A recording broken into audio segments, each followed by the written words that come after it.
What's up, YouTube? And it is summer in Unison League. Oh boy, a sinful summer with the new Belvia that we are not going to talk about because all these summer monsters have been a big disappointment. Anyways, let's start the video now, shall we?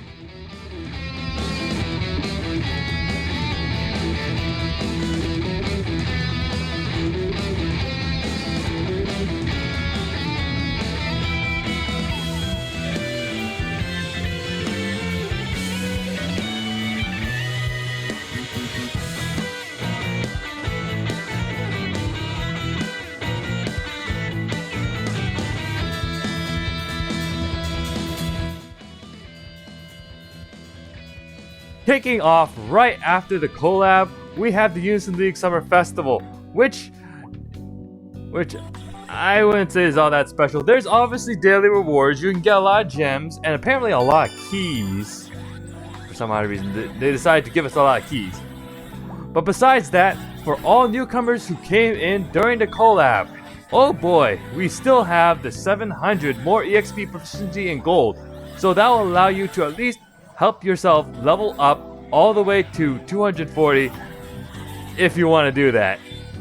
Note that if you do want to do that, you gotta play main quests. Every 6th stage has a major boost in EXP and proficiency. So with this multiplier, I'd say will allow you to level up really fast. And well, if you're a newcomer, you still probably don't have a lot of gears. So why don't you just head on to Segris and pick up all the free gears that are available in all the missions, as they have decent stats and will get you a head start on your elemental sets for future content. Now on to the event, shall we? Beach Tyrant Sortie, a water cost 40 monster with 5 potentials and has probably some of the most useless effects, as 240 3 times damage, removes buffs from enemies, targets allies, increases their ability power by 30, increases cost recovery speed by 10, heals for 10% every 5 seconds, and for yourself 50 cost. As for the potentials, it is a cost 40 monster now, so we do see an increase in the stats, as you get 7k for both stats. However, third pot only gives water, elemental attack, and for some odd reason, as a 40 cost monster, I expected more. But no, you get 300 units of defense, which is, you know, for a cost 30 monster, at least give us maybe, I don't know, 400 now for free to play. Yeah, I guess it would be alright for a stat stick for new players. However, for people who have been here for a while, we both probably have like 2 max pot Aries and the latest collab guild ranking monsters, which gives 11k pots each. For prestige rewards, we're gonna be getting some new animations, of course related to summer, and as well as a cost 36 and cost 38 Ninoyu. However, with 400 prestige points per hardest quest, it's not gonna be easy to farm it unless you have the spawn monsters Belvia, Summer Rosen, or Mitsunari and Yashamaru. However, are so underwhelming that I don't want to even touch them. Even though Belvia is a really cheap cost 40 monster that you can at least use for awakenings of other monsters. Other than that, you will be collecting beach flags, which are obtainable through the time chest.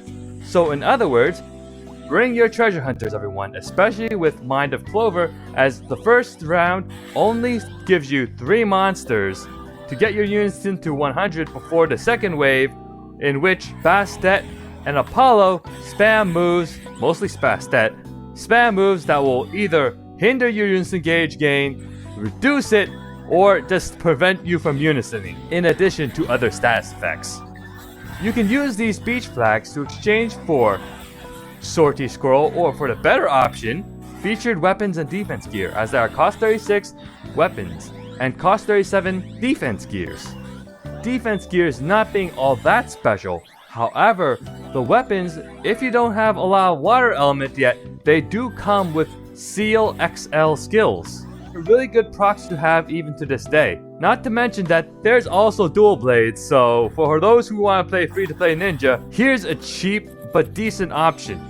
As for spawns, we still have our daily cost 30 SSR free spawn daily. So make sure you do that every day, especially for all new players, as you can collect a lot of elemental gears and maybe have a slight chance to pick up DDXXL armors, or you know, some off-class weapon that is really good that you are gonna complain about because it's not your class. Let's get into the summer monsters because I didn't technically go over them yet, did I? Now, Ateam, were hyping these two up so much, you'd expect them to be really good. But I mean, like, their design is great, but like, what a waste of a good design. Not to mention, these are really expensive spawns, as you need 12,000 medals to pick up either the Summer Rosen or Mitsunari and Yashamaru. Let's take a look at them, shall we? As Summer Rosen is more of a PvP type monster, as it increases priority by 1, reduces enemy cost by 40 at max level, and then applies Frozen, which is a really good status effect for PvP, reduces damage to 0 7 times, changes all your allies' cost to 50, reduces cooldowns by 50% for 90 seconds, and applies Dawn and Armament to yourself, currently with no potentials. As you can see, most of these effects will only affect enemy player characters, so it is obviously mostly for PvP. While the cost reduction, Frozen, and Nulls will definitely be helpful in slowing the enemy down, it is underwhelming that she does not have any effect to Unison gauge gains on your side or the reduction of Unison gauge to the enemy side. Overall, she is good, but not better than what we already have when it comes to PvP monsters. Not to mention that she is overpriced at 12k metal exchanges in a treasure spawn that doesn't give many good options along the way to pick up for weapons and monsters.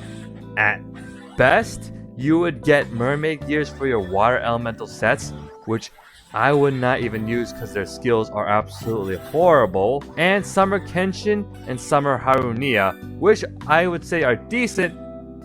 It is weighted toward Summer Bastet and the other cost 35 monsters.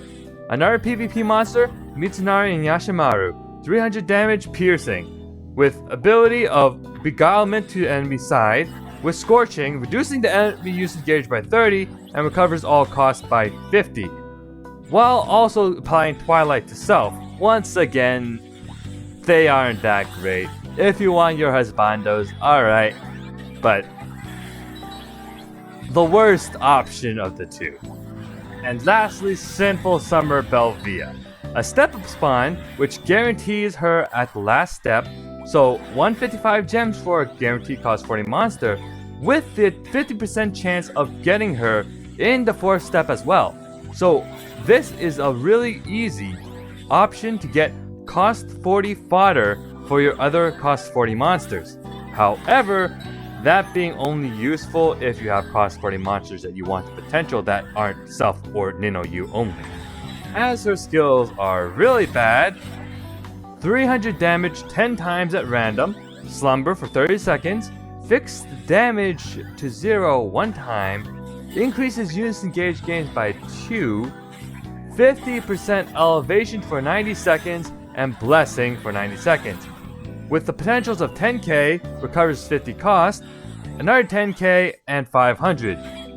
Do you guys see what the problem is here? She is all over the place. She has Slumber for PvP, fixed damage reduction to 0 for random bosses, so normal quests, elevation that is more so for Crystal Assault. As you can see here, she is one of those monsters that is a little bit of everything and a master of nothing. Now for those who are saving gems because we thought these monsters were gonna be good, well, my conclusion, continue saving your gems for something better. This is my opinion, however, so if you decide on spawning, good luck and hope that you maybe actually get to pick up the scroll without going all the way. For now though, thank you for watching, remember to like and subscribe, and see ya! Don't let the desire detector get you.